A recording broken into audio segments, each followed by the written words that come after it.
Middle of the country, but not middle of the road opinions. It's the podcast dedicated to sports in the air capital of the world. I'm going to Wichita. Wichita, Kansas, and beyond. With Tommy Castor and Weston Mills, this is Keeper of the Games.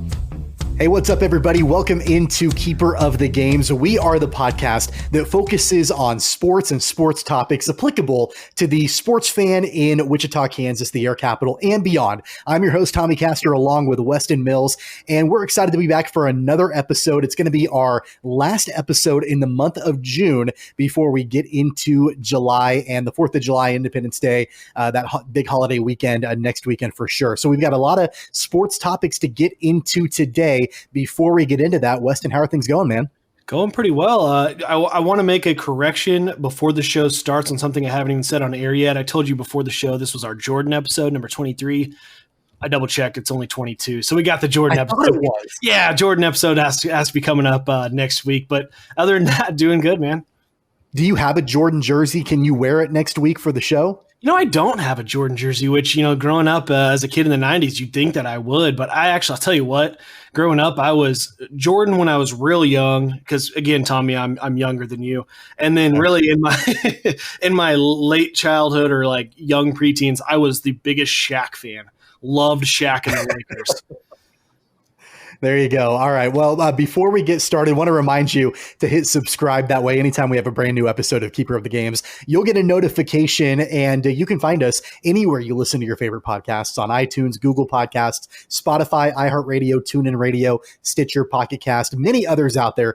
You can find us there. You can also go to our website, cogpod.weebly.com. I'm going to talk it up this episode because Weston gave me crap for sort of crapping on our website last week. So it's cogpod.weebly.com. On top of that, you can watch full episodes of the podcast on YouTube and Facebook by searching for Keeper of the Games. And you can follow us on Twitter and Instagram at CogPod, at KOGPod. Also, a big thank you to our sponsor, Title Boxing Club at 21st and Rock Road, and the shops at Tallgrass. All right, so in the past, we've had a couple episodes with special guests. Today is no exception, but we're going to call him our special guest co-host because he's going to be hanging out the entire hour with us. It's my good friend and the voice of the Newman University Jets, Blake Cripps, on Keeper of the Games with us today. Blake, I want to thank you, man, for being on today. Thanks for having me. I don't know if I'll be a great friend after this hour, but I hope that I am after this hour.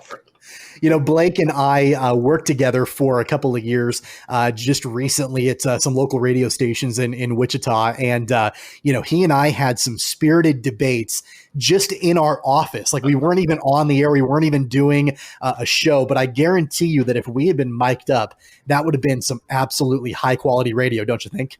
And not only would it have been high quality radio, it also would have been some high quality fines from the FCC. I have a feeling we got a little impassioned a couple of times. We were. The one thing that I have not yet brought on to the podcast that I used to do all the time when you and I would debate would be that air horn. The hot take horn. I have not introduced the hot take horn yet to Keeper of the Games, which I probably should. But Blake, we really appreciate you being on the show. I appreciate it. You've called me out a few times, though, Tommy, where the horn probably would have been warranted. Yeah, no, without a doubt. I just don't have the actual sound effect, so I should probably find a way to bring that in. So we've got a lot to get to in this hour, and so we're going to go ahead and jump right in. Obviously, Blake, you are the voice of Newman University. You have been for the last several years. This year, though, obviously is a little different than in years past. And, obviously looking at you here on camera, you got your quarantine beard that you're rocking right now. That's pretty epic. The flowing locks on your face. So things are a little bit different in the world of Newman University right now, just like every university and every sporting event out there in the world today. So take us back to March. Let's get started there. Take us back to when everything sort of went down. What was Newman right in the middle of, and what did things look like when everything kind of shut down several months ago? Well, that was about the time when you'll recall the postseason basketball tournaments were wrapping up from conference play, and we were about to start NCAA tournament play. Obviously, the Jets did not qualify, so I wasn't in the middle of prep for that. We were in the middle of baseball season, and the plan was that we were going to be broadcasting some baseball games on the Jets audio platform, the Jets audio network. And I remember looking at my phone one day and thinking, I'm watching all these things getting canceled. And I remember distinctly watching the Big East tournament. I can say that I actually watched the entire Big East tournament this year because it was one half of basketball. And I'm looking and I'm thinking like, man, what's going on here? They're canceling all these games. And I'm looking at my phone like, man, Newman baseball is on the field right now. Are they going to pull them off? Are they going to finish the game? I think they did finish the game. They didn't finish the series. And obviously it was, you remember back at that time, everything changed so quickly, so rapidly. And games got canceled at the MIAA just about a day after the association had come out and said, we're not canceling any games. We're going to keep moving forward. The information just changed so quickly.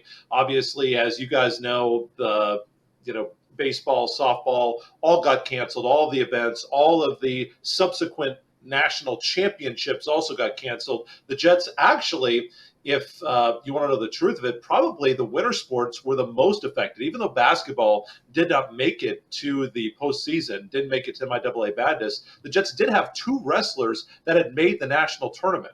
And they were going to be going for the Jets' second NCAA championship in wrestling. Two guys, both qualified and both had pretty decent hopes to bring home a national title to Wichita and never got their chance to wrestle up there. I think it was in Indianapolis this year. So that was obviously just really big. And I think that the fallout from that has been, trying to put together what the 2020-21 season is going to look like in terms of budgets, in terms of schedules. And obviously the biggest news I think that's come after the cancellation of games has been the reduction of the contest minimums and the contest maximums for Division II schools. Normally there is a certain number of games that you can play, and there are some games that you can play that are considered exempt. They don't count against your contest maximum. Well, the minimums have been lowered, the maximums have been lowered, the schedules had to get thrown out the window. And so for Jets fans out there, you're going to see a schedule this season that has no non-conference play.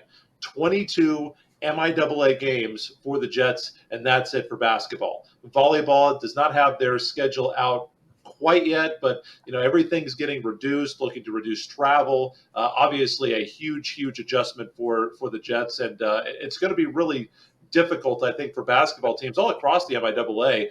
One of the most difficult conferences in the country, and now all of a sudden you have no warm-up. You have zero warm-up to get ready for the most grueling Division II schedule in the country. That's going to be a real challenge for Coach Allen and Coach Spence as they look to get the Jets into the tournament this year. Yeah, Blake, one of the things that Weston and I have talked about quite a bit, on this podcast over the last several months is that the only thing that's for sure with COVID-19 is that nothing's for sure. And we've seen that even this week, with multiple sports and players that are testing positive and different protocols in place and, all of that. How flexible is Newman at this point? I mean, you have to be, to basically have a schedule that you're setting, but kind of knowing in the back of your mind, hey, things might change. We have no idea what's going to happen a month from now, 2 months from now, 4, 5, 6 months from now. What do you think that decision-making process looks like, and how flexible are things at this point? I think things are as flexible. They're as fluid as the water in this bottle. You had better be ready to make a change at any given time, because the MIAA may come in and say, well, you know what, we need to tweak this. What Newman's going to stand up and say, oh, no, we're not going to, please. They're going to do whatever the MIAA tells them to do. If the NCAA comes in and says, we need to push the season back to December, the schools are going to do whatever the MIAA and the NCAA tells them to. And I think that in some ways it's been a blessing to have Joanna Pryor as the athletic director. Not that good old Vic couldn't have handled it, because I know he could have. But Joanna, being in just her first year, not really set into a routine. Now, she definitely did work with Vic. I mean, she was there for 8+ years in his office, but she doesn't really have a preconceived notion of how, okay, this is what the athletic year looks like each and every year, and I'm used to it, and I'm comfortable with it. She hasn't had a chance to get comfortable. She's only been there for 1 year. So I think that that's going to allow her to be a little bit more flexible with all these changes that might be coming. At the end of the day, the biggest problem is what we don't know. Because if things go the right way, we may come around November 1st and the season doesn't actually start till November 19th for MIAA schools. They'll play on that Thursday, Saturday, and then skip Thanksgiving week, and then Thursday, Saturday for the rest of the year, and then coming back on that regular Thursday, Saturday MIAA calendar that they use these days. But if things are great in November, maybe we have full stands, maybe we have fans coming in, no masks, full capacity. And it could go the other direction where we have 0 fans. And I have no idea which is more likely. And that's the biggest problem, I think, is we don't know if it's more likely to have 0 fans or 100%. I mean, they just, KU football just released that they have contingencies for anywhere between 50 and 100% capacity at Memorial Stadium. That is a huge difference of people that you're planning on. And so if KU has that much uncertainty, that these Division II conferences and schools, and certainly Newman has it as well. So obviously, I think you have to be flexible at this point. You can't go in to, you better have a plan. I think you better have a backup to the plan, and then you better have a backup to that backup, and a plan B, and then probably a plan C, and then a contingency for when plan C goes wrong, because that's exactly what 2020 has been so far. And, who knows what's going to happen in July or August. I mean, there's still 2 months before the fall season is supposed to start. Luckily, I have not heard. Now, I'm not in the office every day, obviously, so I don't know about, what the protocols are for testing. I know many of the student athletes for Newman are actually working out at home, so it's a little bit different than some of the Big 12 schools are, where they're bringing their athletes back in. They have them in the facility. They're testing them every day. That's not the case at Newman. Everybody's staying on their own. Obviously, that's the best form of social distancing that there is. But, what happens if there happens to be a coronavirus outbreak at Central Missouri on the football team, and it goes through the locker room? What happens if it happens at Missouri Southern? I don't know the answers to that. And I think because you don't know, you just have to plan as best you can based on the information you have at the time, and be willing to jump off those tracks and jump onto a different path as soon as you get different information.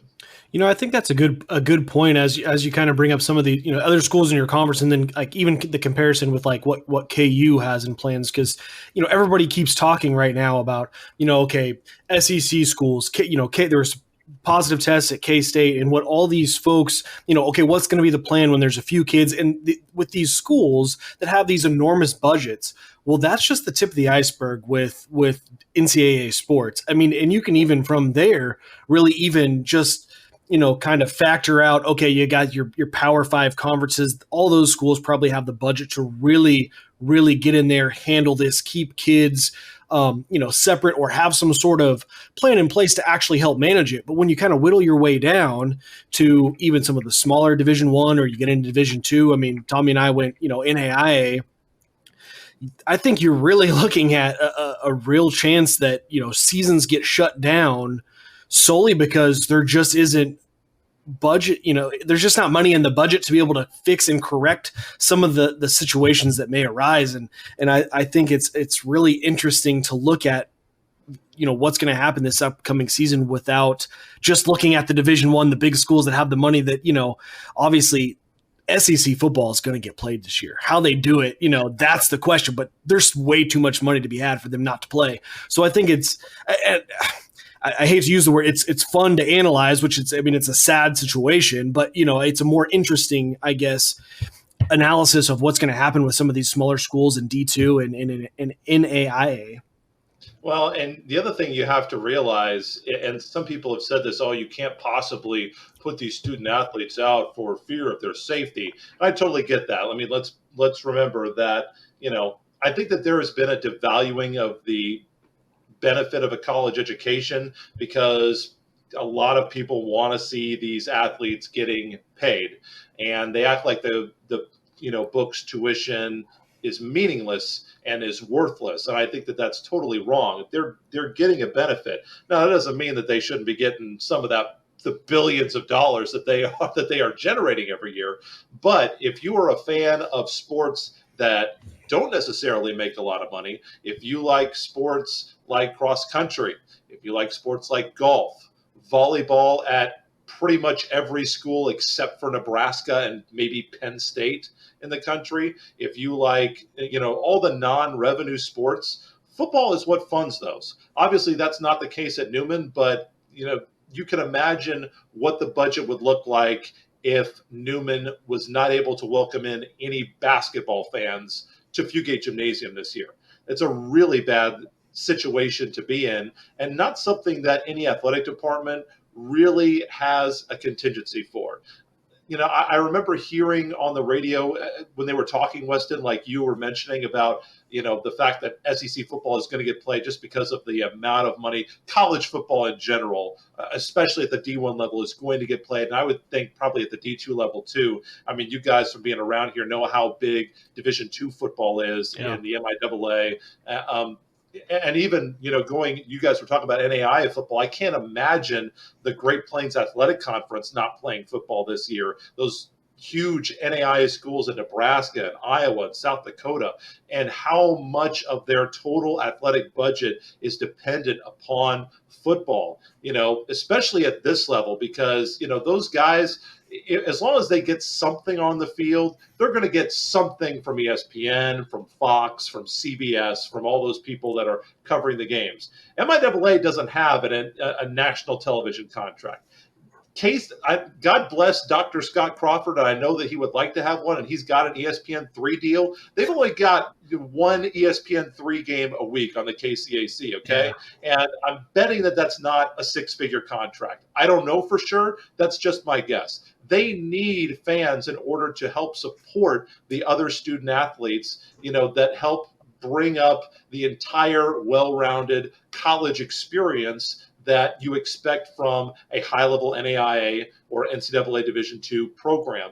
And so if football doesn't get played, obviously it's going to impact all of those. And certainly from Newman's perspective, if basketball doesn't get played, then the budget problems that you were talking about are going to be amplified even more than they already are. And we haven't even talked about trying to get sponsorships. Remember, we're still in, for a lot of people, now the overall stock market has mostly stabilized, but there are a lot of people that their equation of wealth doesn't necessarily go up when the stock market goes up. Right. If you're a normal worker, your retirement may be going up, but you don't necessarily feel all the benefits of the stock of Google or Amazon going up. You don't necessarily see that benefit immediately. And a lot of these programs, especially when you're talking about, these small Division II schools and KCAC schools that are based out of Lynchburg, McPherson,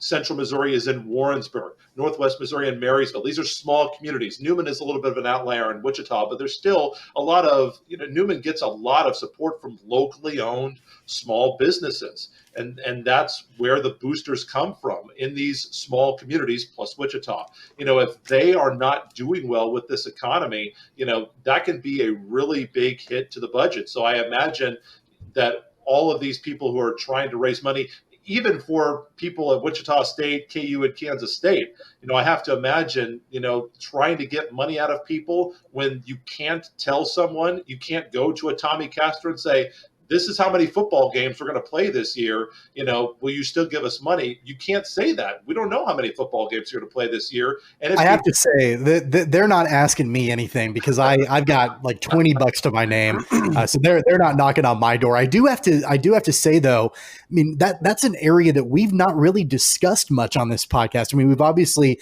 talked about the impact of COVID on fans, in arenas and in stadiums. We've talked about, the protocols and players. We haven't really talked about the financial implications, the budgeting a little bit, but not about, donors, not about sponsorships, not about things like that. And I think that there's, scenarios where programs and universities, even pro teams to an extent, and professional leagues are going to have to get creative. How do you make up that lost money? What do you do? And then when you go and you talk to boosters, or you go and you talk to people who, are potential season ticket holders, what are you going to do to entice them to show up to the ballpark? If you can, if it's allowed, with people in the stands. And, I saw it was an informal study on Twitter that a guy that I follow, who's a big time University of Kansas athletics blogger, posted a poll question about, would you feel safe going to a game, a college football game or a college basketball game, if you were allowed to? And it was about split even, like 50-50, half said yes, half said no. And it makes you wonder, what's that pitch? How do you convince people, number one, that they should go to a game, and also that they should be spending money and supporting that program? So, Blake, I would imagine that at Newman, obviously things are fluid and there's no, there's no idea exactly what's going to happen. But I would imagine that it may take programs and universities like Newman and like other Division II NAIA schools, they're going to have to get creative. How do you make up that potential shortfall? And I think that one of the things that these schools have to do, and I know something that Newman is working on, is the fact that you've got to be able to connect with people in other ways other than getting them into your gym. The big charge this summer has been, and the timing could not have been any worse for Newman and any of these schools, but the Jets made the decision from the top of the athletic department, and they brought in Zane Ealing, their longtime baseball coach, brought him into the department as an associate athletic director for external operations. He's in charge of raising money for the department. It was something that Newman needed to do, and they did it last off season.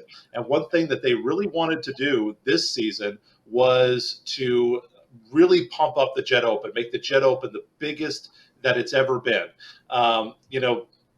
I don't know what the signups are looking like. Are people going to be comfortable going out and playing at that golf course?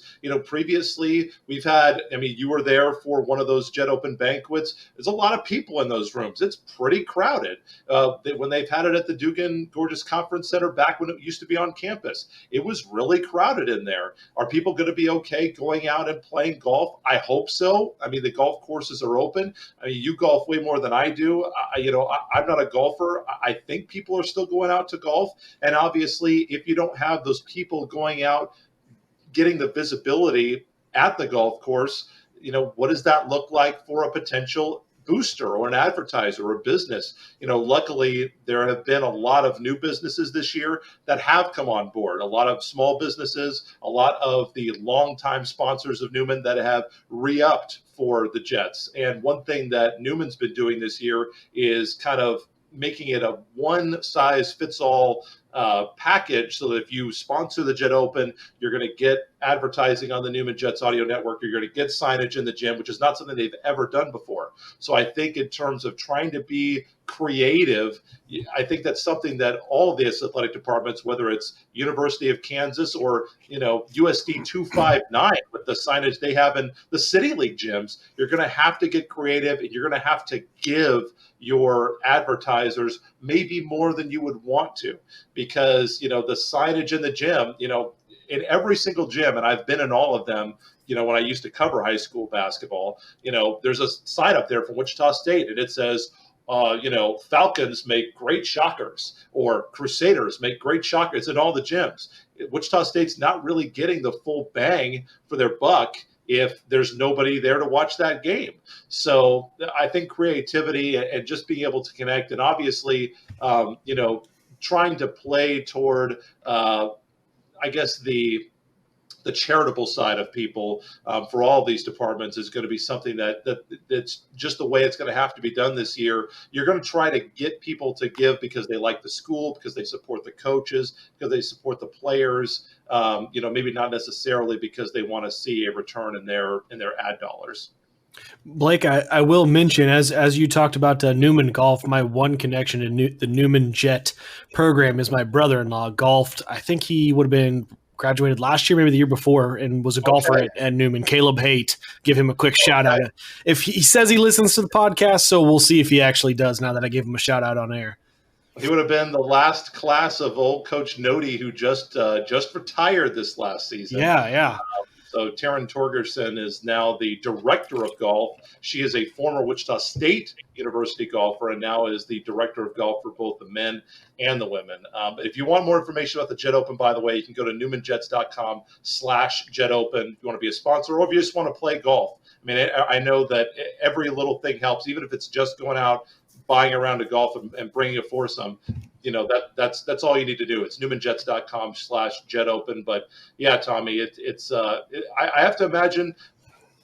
Let's just put it this way. I'm glad that I'm not raising money for a university right now. That it has to be one of the most stressful jobs when things are going well. And in this climate, when there's so many factors, has to be one of the hardest jobs in America. Oh, yeah, without a doubt. You know, one of the things that I want to ask you about before we transition away from Newman and get on to some other topics on the show, this has been kind of the last year or so has been a big transitional time, you know, for Newman, not only leadership in the athletic department, but also leadership at the university as a whole with the brand new president at Newman. Obviously, this time period is pretty crazy. I would imagine that having, you know, new leadership and, you know, kind of getting through that transitional time and with new stability, new people in charge, things can be different, but also things can also be positive. And it sure sounds like some of these changes, not that things were negative before, but it sure sounds like some of these changes have been, you know, really positive for Newman University. Oh, I absolutely think so. I mean, the change of getting into the Mid-America Intercollegiate Athletic Association outside of the, you know, instead of the Heartland Conference has been huge for Newman's visibility. The fact that Newman gets to play, you know, looking at, I got their schedule up right here in front of me. Newman gets home and home this year with every single school in Kansas in the MIAA. Emporia State, Pitt State, Washburn, Fort Hays State, home and home with all of them. You know, God bless those Catholic schools in Texas, St. Edward's, St. Mary's. They're good programs. St. Edward's on the men's side last year was ranked, I think, number 2 in the country at one point. Nobody in Wichita cares about the Rattlers or the Hilltoppers. They just don't. It's not a natural rivalry. When the Tigers show up, when the Ichabods and Lady Blues show up, people care. When the Hornets are here, people care. And there's a lot of alumni for those schools around. And that's who the Newman fans have always wanted to see. They want to see those MIAA games. And so now they get that. I think Joanna Pryor has done a great job of trying to look toward the future. They're working on new building plans. Obviously, the Heartland Conference was about the right size for Newman when they jumped from the NAIA. They were an MCAC school. They used to play in Haskell's League about, 12 years ago. They were an NAIA school. So when they got into the Heartland Conference, everything was just about right for the Heartland Conference. The gym was about the right size. The athletic department was about the right size. But as you guys know, the MIAA is not the Heartland Conference. Mm-hmm. This is one of the most competitive. You look at all the sports. Men's basketball, we'll throw football out because Newman doesn't play football, but they're really good at football too. Men's basketball, women's basketball, volleyball, some of the best in the conference, pretty good softball teams, decent baseball teams at the top. It's really, really difficult to compete because all of those schools, you know, most of them are public. So they have public funding. Now, obviously, in this time of lower sales taxes, who knows what that's going to look like. It's an added element of uncertainty for them. But, you know, Newman's got no public funding. It's the only private Division II school in Kansas. So everything that Newman gets, it's from supporters, boosters, and ticket sales. So, you know, you've got a really high level of competition and facilities are really high. And so that's something that they're building with. I have not gotten a chance to talk to President Jagger, Kathleen Jagger, who is the new president of Newman University, but she has an opportunity to make a huge difference. You know, I've always, and the coaches have talked to me about this as well. You know, I firmly believe that athletics is the best way to market a university. And if you want a case study, all you got to do is look down the street at about 21st and Hillside approximately, and what happened to Wichita State when this guy named Greg Marshall showed up, and the amount of applications, the amount of, mind share that Wichita State had before. And by the way, Mark Turgeon, built that program back up. Not so good before Mark Turgeon got there. Mark Turgeon got that brand going again in the community. It's not like, Greg Marshall showed up and it was just gravel there at Cocorino, okay? They were things. They had top 25 teams, all right? But this guy, Greg Marshall, shows up, and all of a sudden, Wichita State's not just a South Central Kansas brand, not just a Central Time Zone brand. All of a sudden, it is a national brand, and it was reflected in terms of applications, about people requesting applications, and I think that for Newman, they've got to try to approach it the same way. They need to get people into the door. They've got something that nobody else has in the MIAA. They have a Catholic mission. It's a Catholic Christian-based university, but they've got great science program. They got a brand new science building, one of the best medical, doctorate programs, medical degree programs in the state. I don't see a lot of people with, Newman nursing t-shirts. I see a lot of people with this logo on their shirt out in the community. So you have to use the brand of your athletics to bring people in and tell them your story. Tell them why you're different. Tell them about the education, the one-on-one treatment for professors, the outstanding quality of facilities like they have in the new science building, and, get people in that way. So you are right. There's a lot of uncertainty, but with uncertainty, I think also comes opportunity. And I think President Jager's got a huge opportunity to not just change, the athletic department, but also the entire school. And I hope she will. We've got Blake Cripps on, keeper of the games, here with us today. And sorry to cut you off, Weston, but I basically just want to just remind folks who Blake is. He's, the voice of the Newman University Jets. And Blake, before we move on to some other topics, I do want to give you a chance to plug the Newman podcast, because I know that there's a podcast going on talking all things Jets. So let folks know where they can find that. So it's at newmanjets.com. Obviously, we have not been producing the podcast because there's no sports. So, but it will be coming back. It's at newmanjets.com/podcasts. And all the games this upcoming season, assuming we have not finalized any of this stuff yet, because we haven't really finalized that there's actually going to be a season to broadcast. I certainly hope that there is, but we plan to do all the games on the Newman Jets audio network once again. And you can, if you've got a phone, you can download the Newman Jets app. It's right here. You can listen to the games on your mobile device, on your computer, newmanjets.com/listen. So it's newmanjets.com/podcasts for the podcast. It's called the Jetcast, and it's available on Spotify. newmanjets.com will give you all the information and all the links for all the schedules, how to download the app. It's all at newmanjets.com. Blake, the way you've been able to smoothly promote Newman within this podcast, we're going to have 80s lined up, I think, trying to get their play-by-play guys in with us to be able to pump the university. No, I like it, though. I do. I want to give them my phone number if they want it. There you go. Hey, Blake, are you cool with hanging on with us and talking more sports as we go on? Absolutely. I'm not just a Jets fan, but go Jets. But yeah, I mean, it's kind of interesting how, even though there hasn't been a lot of sports going on, like on the field outside of soccer in Europe, there's been a lot of news this last week. Hasn't that been kind of crazy? Yeah, there's been a lot that's been going on, and we're going to dive into at least a couple of those topics. And first things first, we're going to stay pretty local and talk about how the whole pandemic has impacted at least one area prep school, and that's USD 397. That's in the small town of Lost Springs, which is up in Marion County, about, a little over an hour northeast of Wichita, where one of their student athletes has tested positive for COVID-19. This story came out in the Wichita Eagle, I believe 2 days ago. and voluntary workouts had started. Summer workouts had started up in that school district. I believe it's the Center School District up there in Lost Springs. So Weston, I'll start with you. Obviously we've talked about, COVID-19 and the pandemic through the lens of professional teams and college programs. But now that there's been at least someone at a prep school, an athlete testing positive, does that change the way that we should be approaching prep athletics as we move on through this summer and into the fall?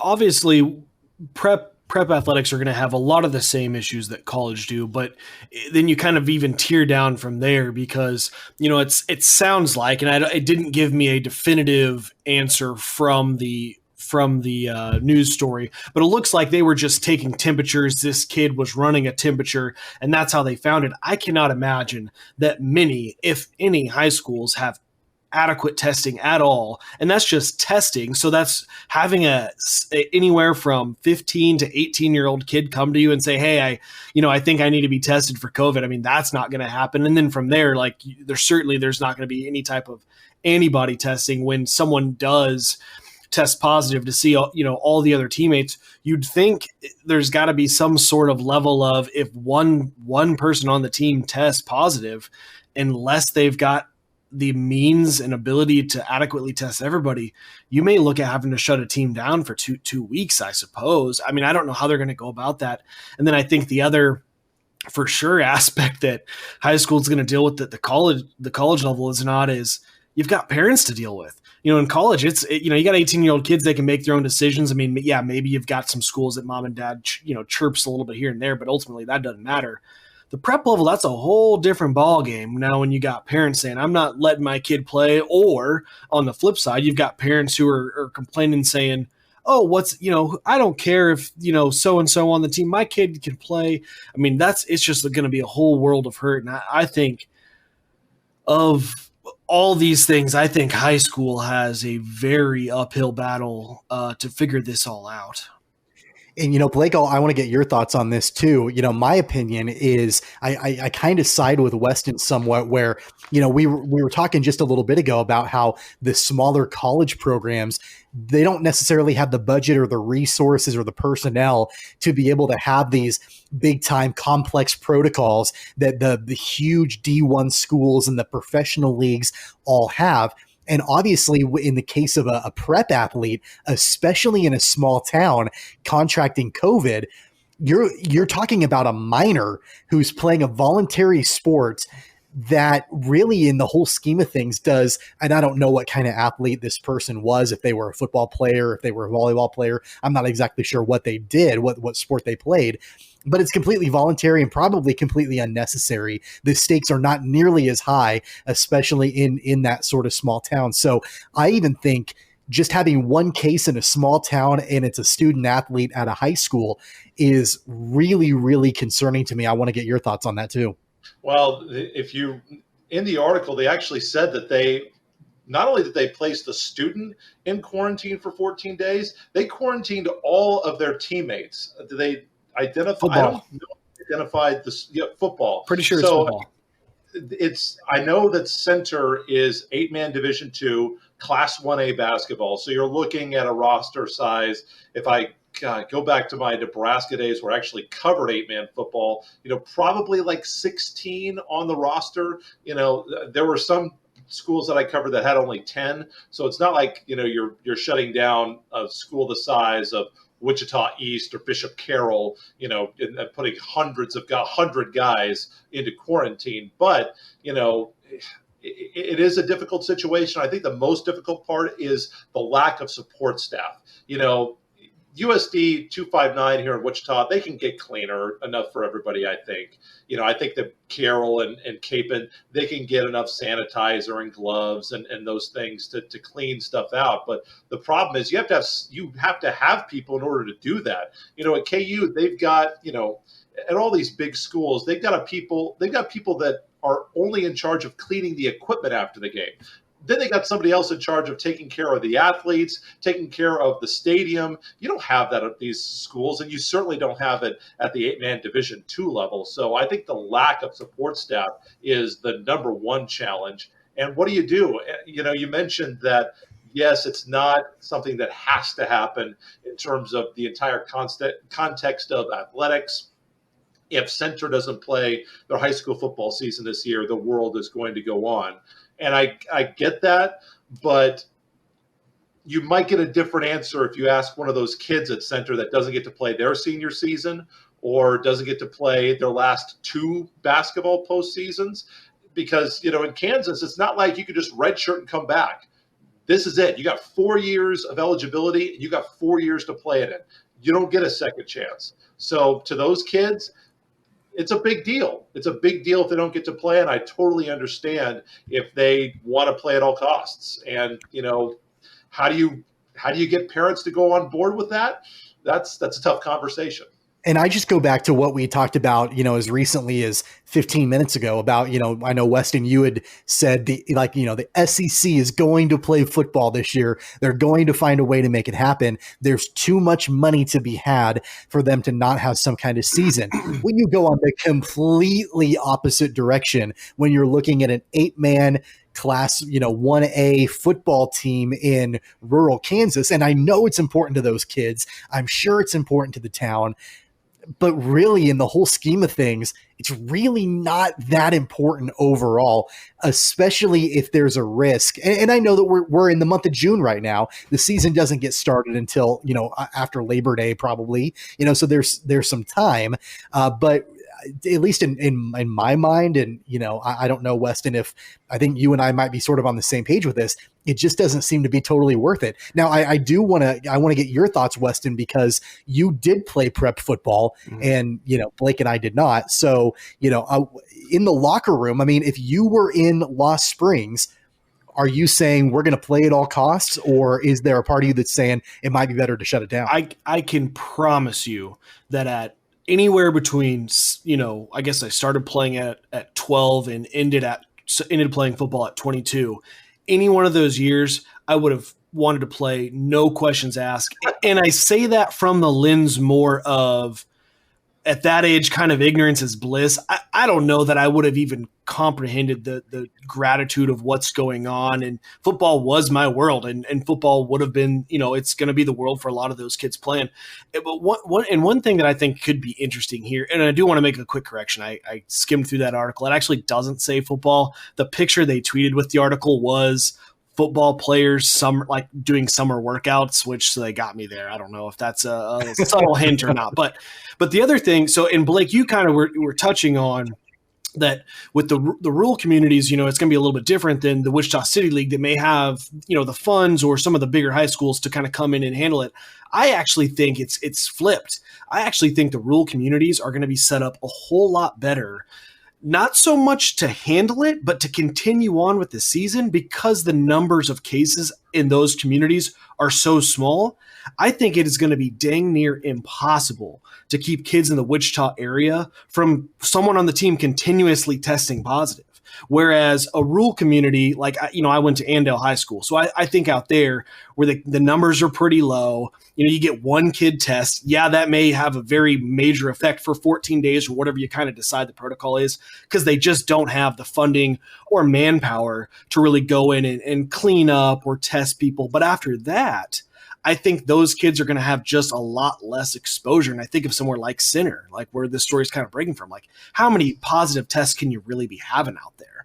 So the only thing that I would push back with is, remember, if one person gets sick at, let's say, Bishop Carroll, they got probably 90 other guys. If one person gets sick at Center, true, that may be, if he's the starting quarterback true for the 8-man team, probably is the starting free safety. Yeah, that is a huge loss. And for a lot of these schools, that's the way it is. That we're used now that we're in the big city, and I don't want to say, like we've never been in small towns. I know that Tommy, went to, is a former mound builder, aficionado. Yeah. So, Winfield, Kansas, that's pretty much a small town situation there.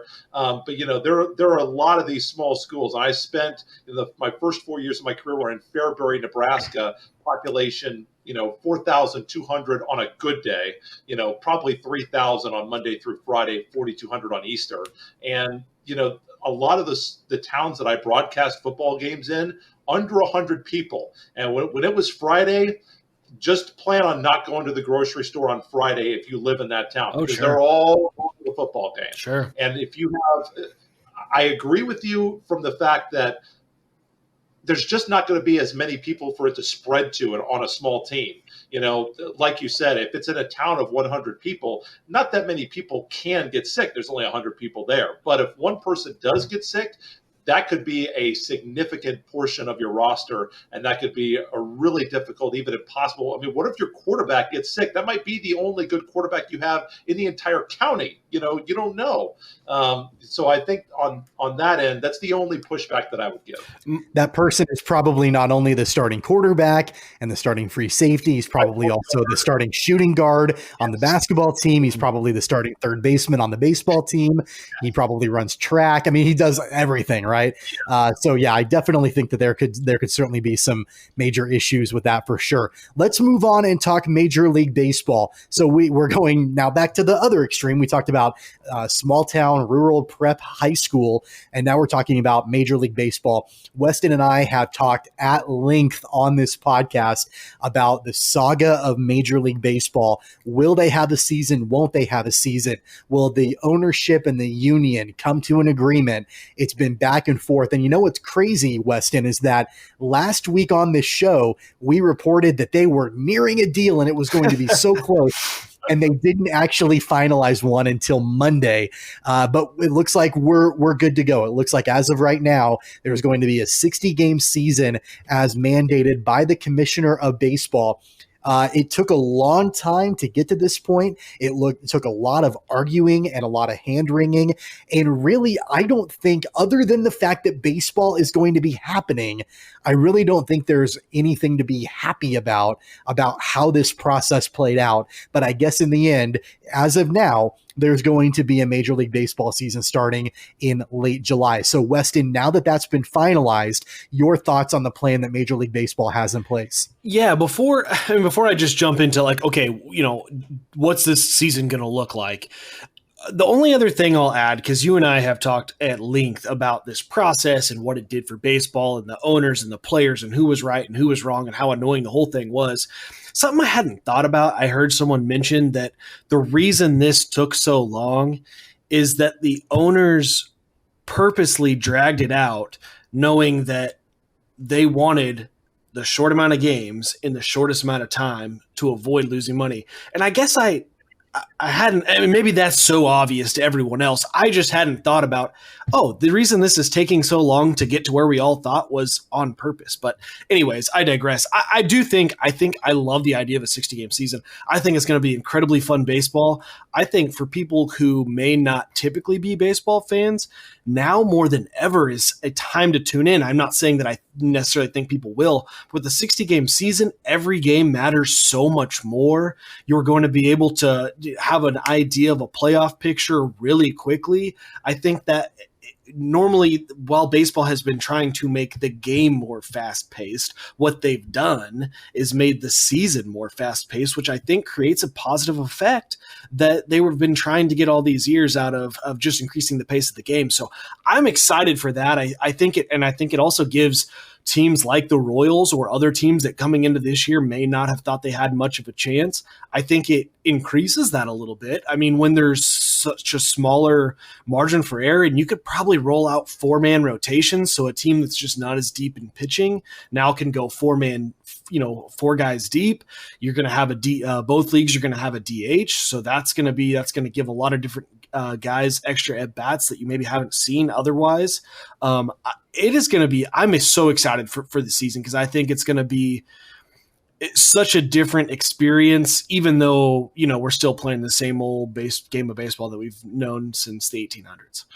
I know that on the last episode, when we were complaining about this process and how frustrating it was between the ownership and the union, and I remember, Weston, you making the comment, at the end of the day, if they can reach an agreement, I think you said what other choice do the fans have but to watch it? Like, they may be pissed off about the process, but they're going to quickly forget about it when the games actually start happening. And I disagreed with you in that moment, but now that there's a plan in place, yeah, I can still be pissed off about how, the way it took to get here, but I am excited for the games themselves to actually happen. I do have to say, before I give you my opinion on the plan they put together, for the first time ever, and I've kind of gotten more into sports betting over the last couple of months, just because I'm so happy that sports are back. So I put $20 on my team, the Atlanta Braves, to win the World Series this year.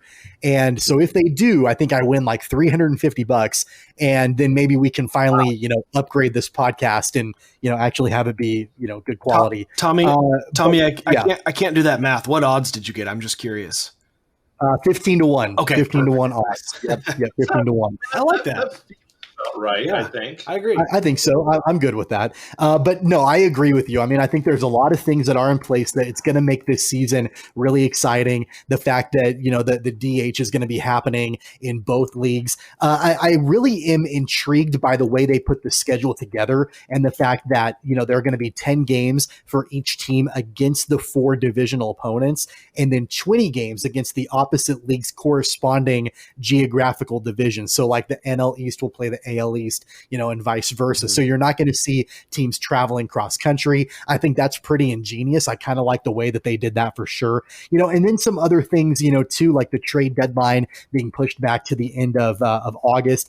I know a lot of people have been talking about the fact that the new extra inning rule, and about how, the runner's going to start on second base to start that inning. I think that's going to make things a little bit more interesting. But the one thing that I want to draw our attention to, and Blake, I'll throw it to you after I mention this and get your thoughts on this, is the taxi squad players that's going to be in place for this upcoming season. That teams will be permitted to carry up to 3 taxi squad players on the road during the season. Though if a team carries 3 such players, one must be a catcher. I relate that back to minor league baseball, and there's still a lot of questions, and I think probably a lot of people are just anticipating there's not going to be a minor league season at all, because I think there's going to be a lot more opportunities for those minor league players to play in this short season in the majors.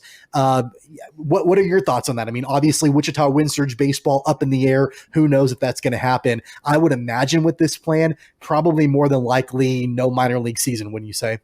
I would. I don't think from the managerial standpoint and from a general managerial standpoint, I don't think that the taxi players are going to make that big of a difference, because this is what baseball does. They're juggling rosters all the time. They're calling people up. They're putting people down. They already have an addition of people onto the roster in September anyway. They are always cutting in the postseason, once they make the postseason, once they make the next round of the postseason, once they make the World Series, based on injuries. Who are we bringing up? Who are we bringing down? I think that managers and general managers are already very well equipped to handle this and in order to deal with this. I do think that the one interesting thing, and this can go back to both the college level that we were talking about with Newman and the local level, and certainly at the major league level in terms of coronavirus, the teams that win might be the teams that don't have an outbreak.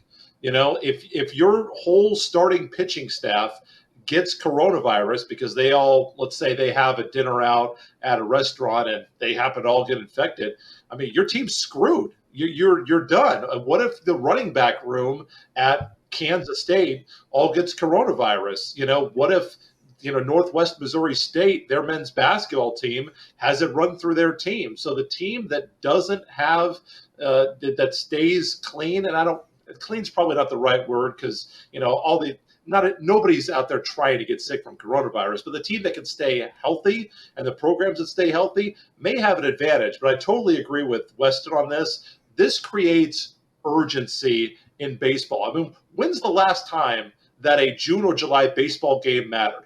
I would guess 1998 when we had the home run chase. Yeah. June and July baseball doesn't matter. Nobody cares about it. Get me to September when we're trying to make the postseason, and then get me into the wild card games. That's when I care. Nobody cares about June, July baseball. 60 games. Every game is going to matter. And also, by the way, this is great for the Astros because there's going to be nobody at the stands to boo them because they would have gotten crushed this year if there were fans there. But so it's great for the Astros. And I totally agree with Weston. I don't know if I like universal DH long term or the softball fast pitch, extra inning rules long term. But 60-game season, I think, will be extremely exciting this year.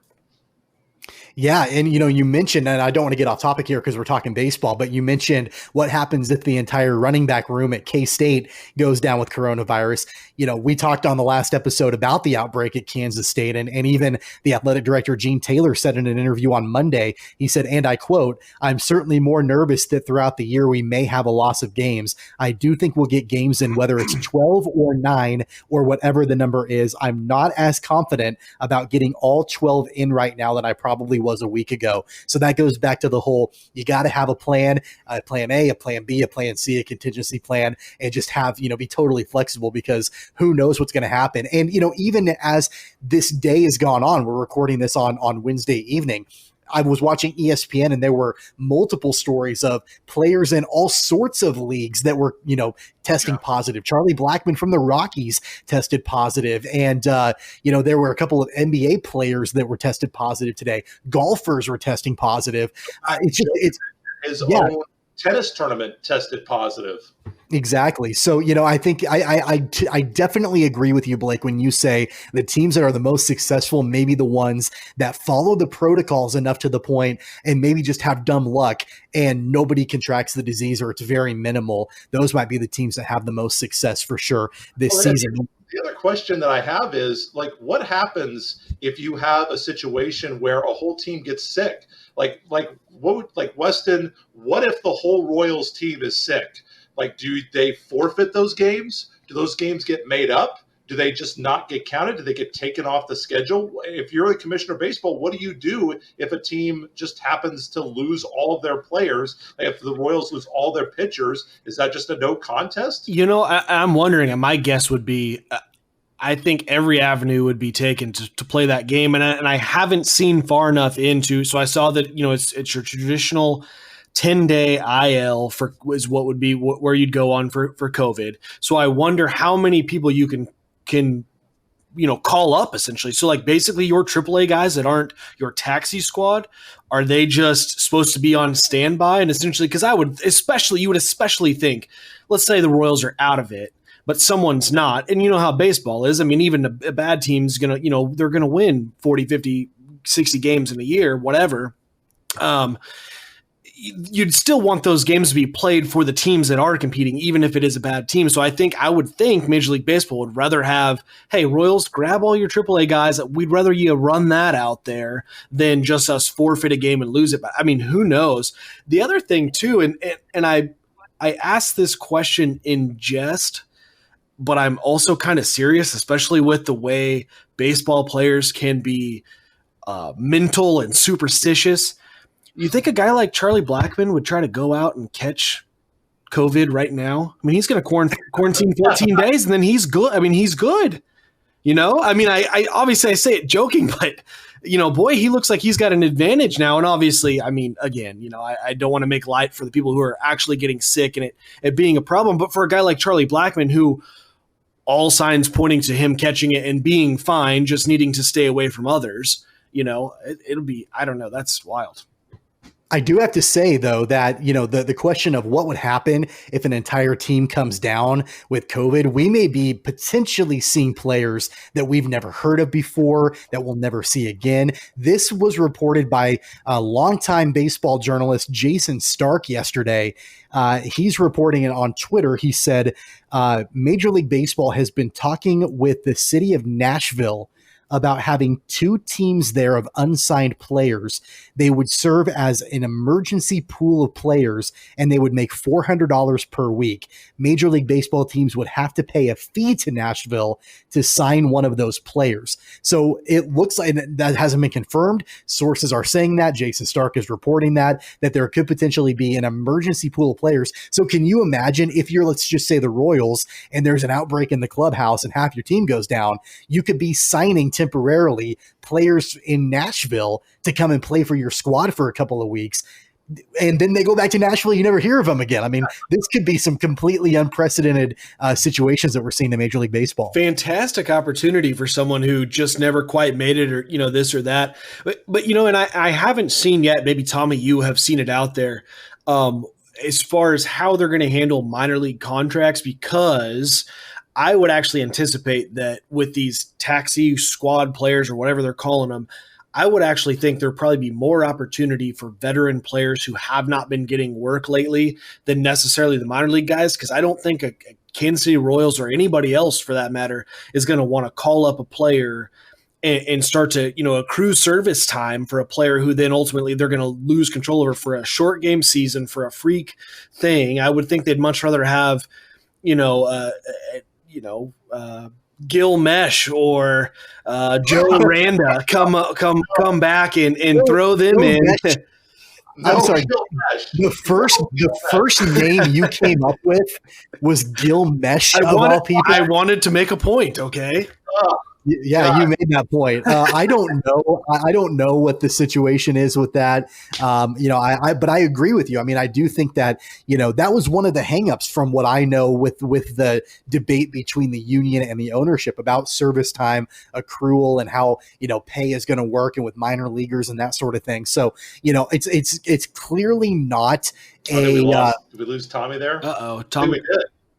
Yeah, Tommy froze on us. So let me go ahead and say, because I assume this thing is still recording. It says it is. The biggest thing that would be hanging in that situation would be a Gil Mesh curveball hit out of the yard by the Yankees. Okay, Gil Mesh, what a disaster that would be. It looks like Tommy is back. Yeah. Sorry about that, guys. That's my bad. We filled the time with more Gil Mesh talk. Don't worry. Yeah. No, I'm glad I couldn't have come back any sooner than if you were talking more about Gil Mesh. Hey, before Gil Mesh got brought up. Yeah. There we go. Before we wrap up the program, though, we were going to talk Wichita Open. We're running out of time. We'll have to talk about Wichita Open next week on the show. But I do want to touch on really quickly, Weston, and I'm going to throw it to you about this, staying on the topic of Major League Baseball and the Kansas City Royals.